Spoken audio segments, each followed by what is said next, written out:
Good morning students. हमारा chapter number 9 चल रहा था लाइट।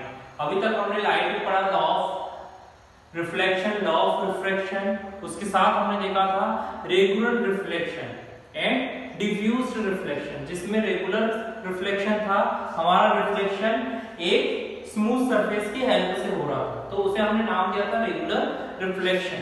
और जब भी वुड या इसे ओपेक मटेरियल की हेल्प से रिफ्लेक्शन होता है तो इसे हम डिफ्यूज्ड या इरेगुलर रिफ्लेक्शन कहते हैं। उसके बाद में हमने देखा था मल्टीपल रिफ्लेक्शन, जिसमें एक रिफ्लेक्शन के बाद उस रे को हम फिर से इंसिडेंट रे के रूप में यूज करते हैं और फिर उसका रिफ्लेक्शन होता है। जहां पर एक से ज्यादा रिफ्लेक्शन होता है तो इसे हम मल्टीपल रिफ्लेक्शन कहते हैं।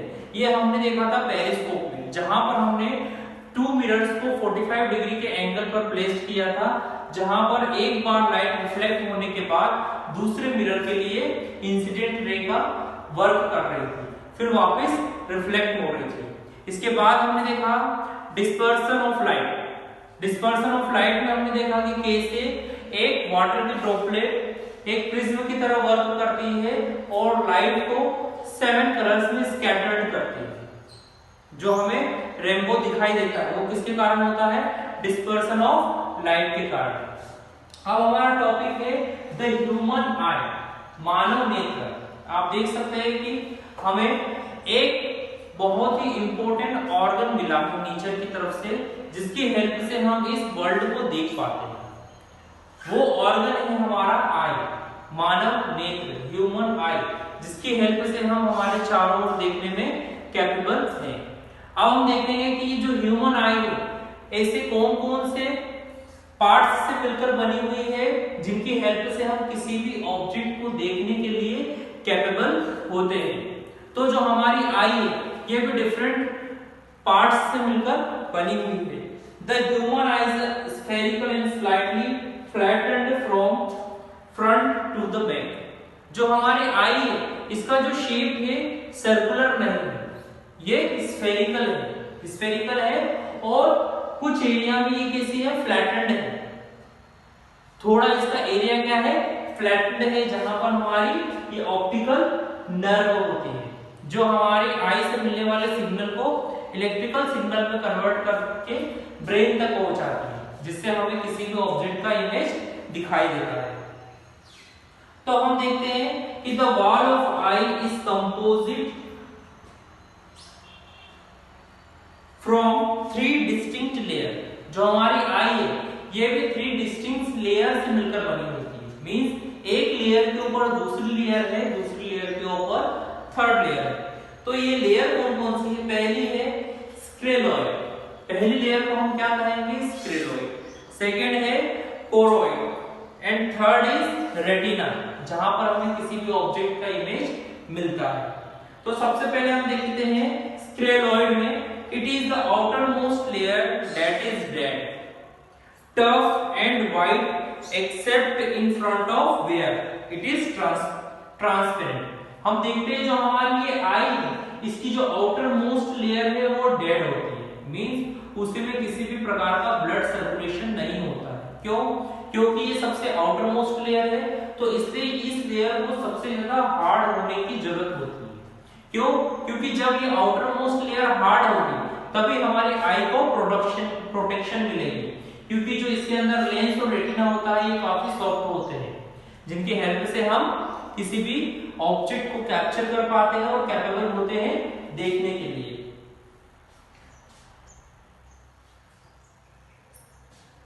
इन front of where it is transparent and forms the cornea, और ये क्या बनाता है? कॉर्निया बनाता है। The cornea is responsible for the maximum refraction of light falling on the eye। और एक कॉर्निया ही हमारे आंखों के ऊपर आने वाले लाइट का रिफ्रेक्शन करता है। ये कॉर्निया क्या करता है? आउटर मोस्ट लेयर में जो कॉर्निया है ये हमारी आंख के ऊपर जो आने वाली लाइट है इसका मैक्सिमम पोर्शन रिफ्लेक्ट करता है। सेकेंड पोर्शन है हमारा प्यूपिल। आप देख सकते हैं यहाँ पर प्यूपिल जो हमारे लेंस और आउटर मोस्ट लेयर के बीच में सिचुएटेड है या प्लेस्ड है। आप देख सकते हैं यहाँ पर हमारा लेंस है, आउटर मोस्ट लेयर हमारी कॉर्निया की है और इसके बीच में क्या होता है? हमारा प्यूपिल होता है। अभी प्यूपिल का वर्क क्या होता है? It is a small opening in the middle which is present behind the cornea. ये क्या होता है? Small opening in the middle. ये छोटी सी ओपनिंग होती है हमारे कॉर्निया और लेंस के बीच में, जहां पर ये प्यूपिल होता है। Iris, the pupil is surrounded by an area pigmented cells called iris। अब जो ये प्यूपिल है, ये प्यूपिल भी कुछ पिगमेंट से सराउंडेड होता है। अब जो ये अभी पिगमेंट है, ये क्या कहलाते हैं हमारे आई में? आइरिस कहलाते हैं। It regulate the size of pupil to control the amount of light and that enters the eye. अभी प्यूपिल का वर्क क्या होता है? अब ये आइरिस क्या करेगा? इस प्यूपिल के साइज को रेगुलेट करेगा, इसके साइज को ये कम या ज्यादा करता है, जिसके कारण क्या होता है? ये हमारी आई के अंदर एंटर करने वाले लाइट के अमाउंट को कंट्रोल करता है कि कितना अमाउंट हमारे आई के अंदर एंटर करना चाहिए और कितना वापस रिफ्लेक्ट करना चाहिए। क्योंकि यदि ज्यादा इंटेंसिटी की लाइट हमारे आईज पर आएगी तो ये हार्म कर सकती है, इसलिए उस टाइम पर इस प्यूपिल को हमारे लेंस के ऊपर आने वाले लाइट को रेगुलेट करना पड़ता है, कि जिससे ये लाइट के अमाउंट को रेगुलेट करता है और हमारे आई को भी सेफ रखता है। नेक्स्ट है हमारा एक्वस ह्यूमर। अब एक्वस ह्यूमर क्या होता है? The space in between the cornea and eye lens. इस कॉर्निया और आई लेंस के बीच में जो लिक्विड होता है is filled with a thin substance। This substance is known as aqueous humor। अब हम देखते हैं कि जो हमारी आई का लेंस है और कॉर्निया है, इसके बीच में कुछ लिक्विड होता है, इसे हम क्या कहते हैं? Aqueous humour. इसे कहा जाता है काछाप द्रव। हिंदी में इसे क्या कहेंगे? काछाप द्रव। क्यों? क्योंकि ये लेंस के ऊपर होता है और लेंस को स्मूथ बनाने के लिए आप देखेंगे कि जो हमारे ऑटो पार्ट्स होते हैं, मशीनों के पार्ट्स होते हैं, इनके बीच में भी हम लुब्रिकेंट का यूज करते हैं। क्यों? क्योंकि वहां पर वर्क तो हो रहा है, लेकिन वर्क होते होते एक टाइम के बाद उनके अंदर वियर एंड टियर होने लगता है। क्यों? क्योंकि वो आपस में कांटेक्ट में आ रहे हैं। ठीक वैसे ही हमारा लेंस और कॉर्निया एक दूसरे के कांटेक्ट में होता है। अब ये बार बार एक दूसरे के कांटेक्ट में आ रहे हैं और प्यूपिल यहाँ पर हमारे लेंस को एडजस्ट कर रहा है कि कितने अमाउंट में लाइट अंदर एंटर करना चाहिए और रिफ्लेक्ट होना चाहिए। अब यहाँ पर इस लाइट के अमाउंट को सॉर्ट आउट करने के लिए इन्हें सेटल होना पड़ता है। इस कारण यहाँ पर एक लिक्विड होता है जो इन्हें हेल्प करता है सेट होने के लिए, इसलिए हम इसे क्या कहेंगे? Aqueous humour. नेक्स्ट है हमारा कोरोइड। अब कोरोइड क्या होगा? It is the middle layer that encloses the eye except in front to prevent internal reflection of light.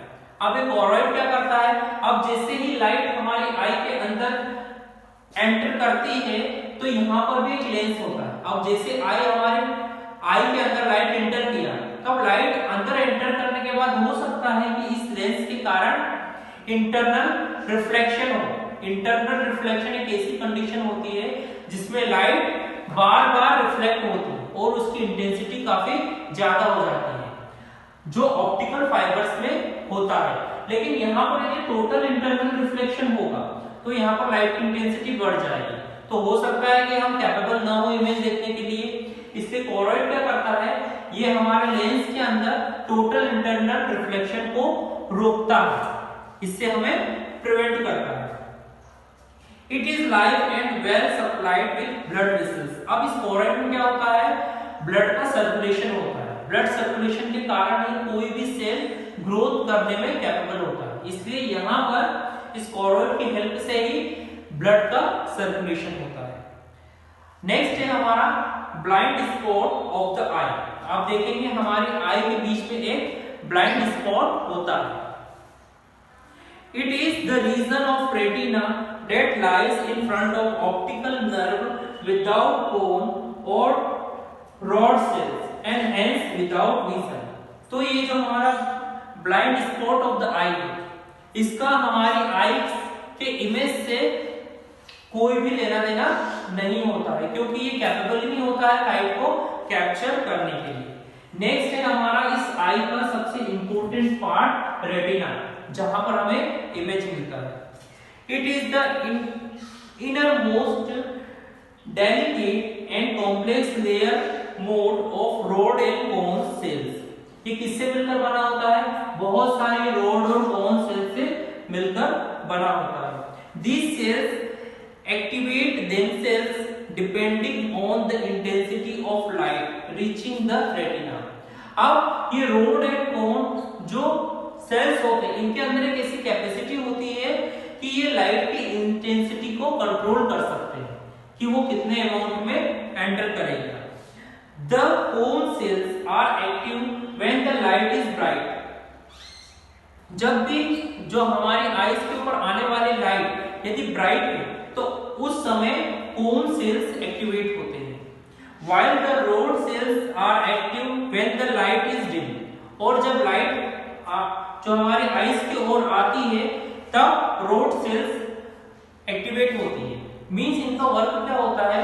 मान लीजिए हम किसी डार्क एरिया में जाते हैं जहां पर हमें कोई दिखाई नहीं देता है, तो वहां पर जो हमारी आईज से स्प्रेड करने लगती है क्योंकि उसे लाइट चाहिए विजन के लिए।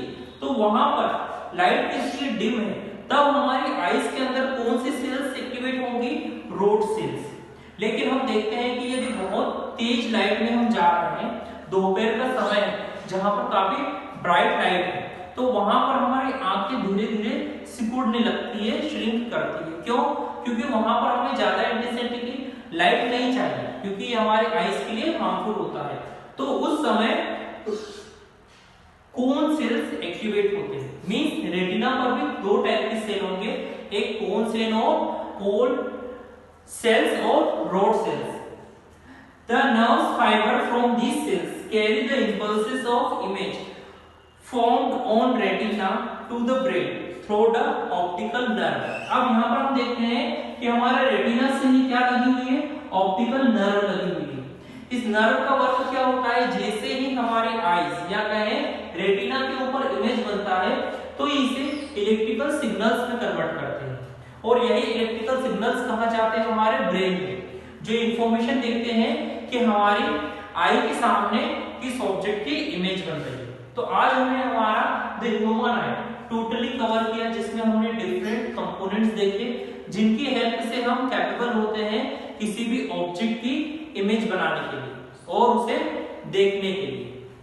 नेक्स्ट क्लास में हम देखेंगे पावर ऑफ एकोमोडेशन।